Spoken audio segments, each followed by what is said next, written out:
Start your wellness journey at Whole Foods Market, where it's Jumpstart January through the 16th.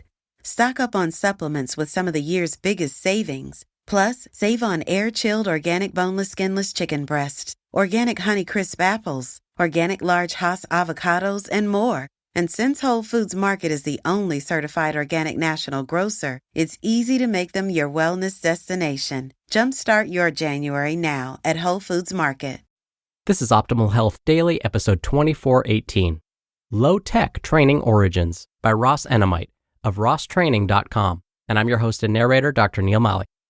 Hey there, happy Wednesday, and welcome back to Optimal Health Daily, where I read to you from popular health and fitness blogs to help you optimize your health.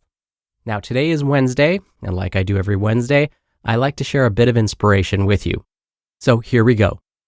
Quote, "The thing about change is, even when you want to, it's really effing hard." Charles Rhodes Jr. from the television show Billions. All right, and with that, let's get to today's post and start optimizing your life. Low-Tech Training Origins by Ross Enamait of rosstraining.com. One of the motivators behind this blog is my desire to prove that it's possible to get in shape with little or nothing.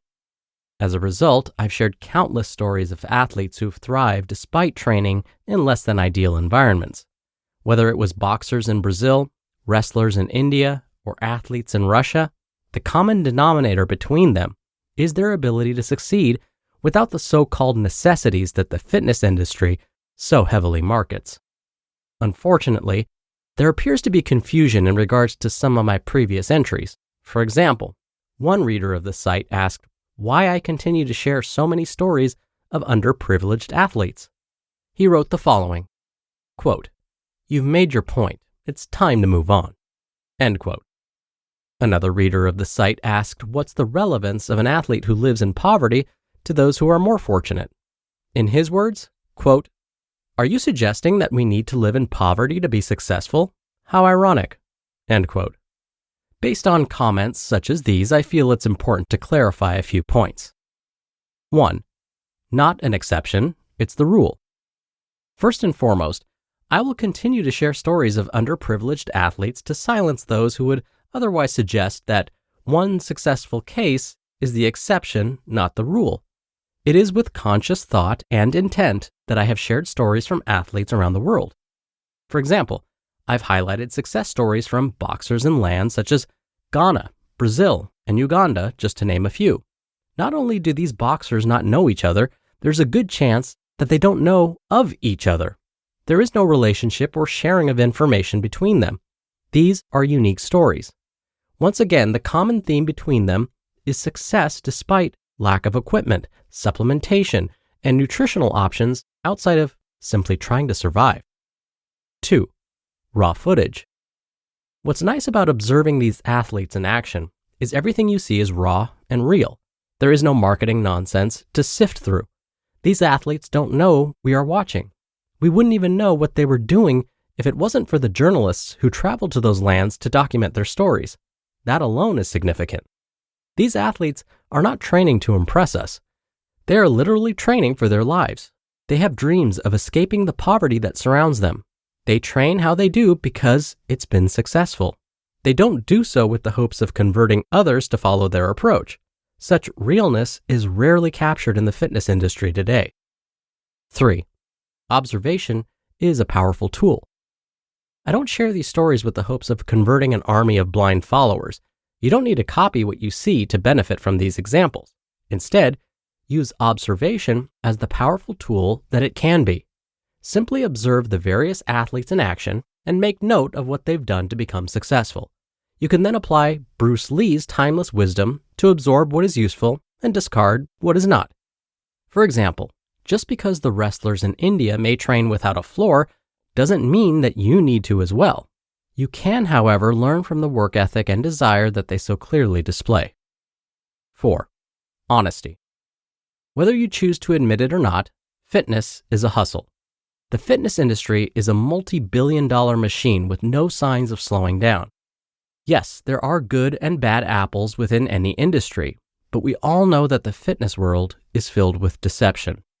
I don't have a problem with anyone earning an honest living, but many fitness marketers make used car salesmen look as honest as a young child. Not a day passes without a marketer spamming my inbox with false promises of improved fitness.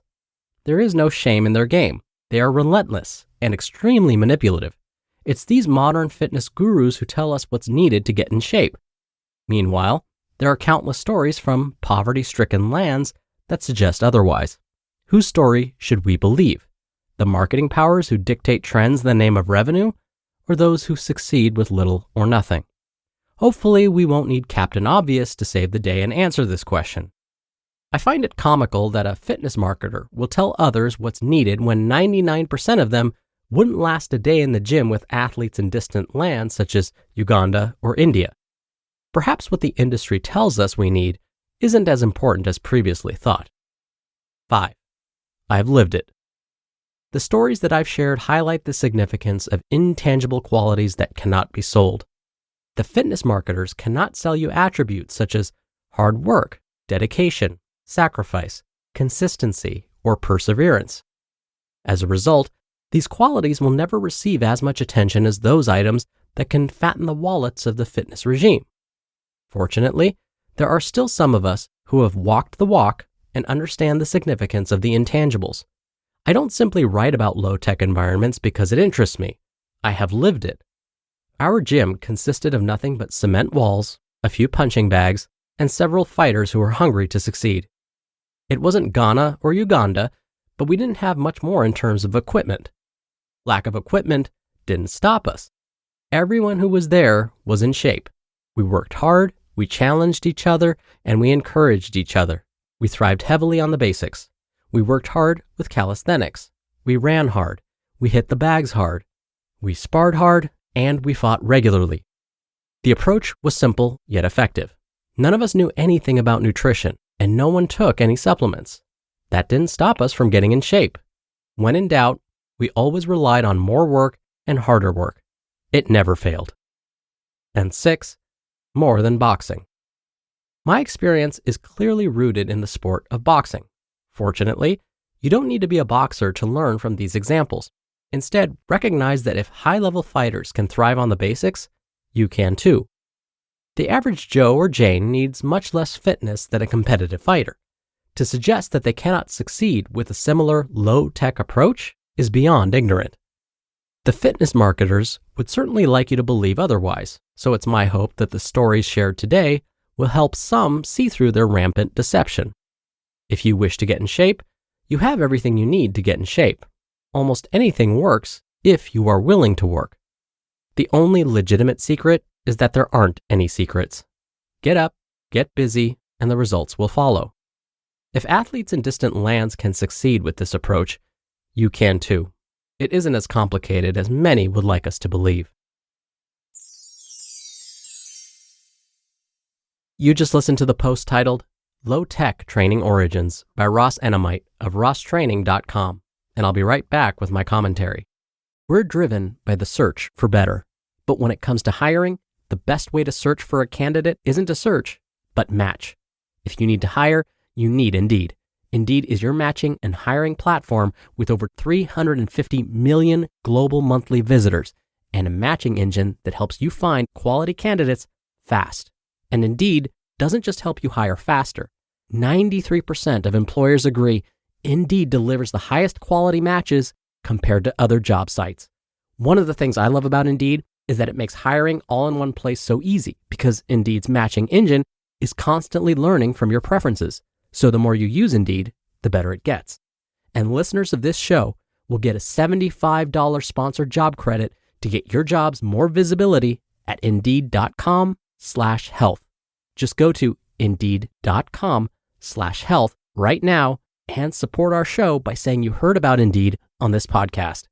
Indeed.com/health. Terms and conditions apply. Need to hire? You need Indeed. Start your wellness journey at Whole Foods Market, where it's Jumpstart January through the 16th. Stock up on supplements with some of the year's biggest savings. Plus, save on air-chilled organic boneless skinless chicken breasts, organic Honey Crisp apples, organic large Hass avocados, and more. And since Whole Foods Market is the only certified organic national grocer, it's easy to make them your wellness destination. Jumpstart your January now at Whole Foods Market. Dr. Neal here for my commentary.